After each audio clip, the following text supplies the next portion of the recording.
বন্ধুরা, এই লোকটি বিরিয়ানির দোকানে আসলো এবং বলল যে আমাকে 1 প্লেট বিরিয়ানি দাও। তারপর সে যখন এসে টেবিলে বসলো তখন সে শুনতে পেল পাশের ছেলেটা এক্ষুনি বেরিয়ে যাচ্ছে, কারণ তার এমার্জেন্সি কিছু কাজ আছে।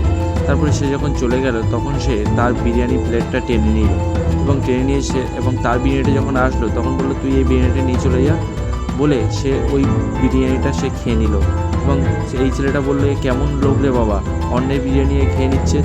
তারপরে সে খাওয়া শেষ করে সে বিল পেমেন্ট করতে আসলো। বললো ভাইয়া কত হয়েছে? তখন বললো 50 টাকা। যেই 50 টাকা দিতে গেল বললো না না, ওই প্লেটের টাকা অলরেডি দেওয়া হয়ে গেছে। বলছে না না, তুমি এই 50 টাকা রাখো, তুমি অন্য কাউকে খাইয়ে দিও। বলছে তুমি কীভাবে বিশ্বাস করলে যে আমি অন্য কাউকে খাওয়াবো? বলছে তুমি যেভাবে বললে যে ওই প্লেটের টাকাটা পেমেন্ট হয়ে গেছে, তো আমার বিশ্বাস আছে যে তুমি এইটা কাউকে খাইয়ে দেবে।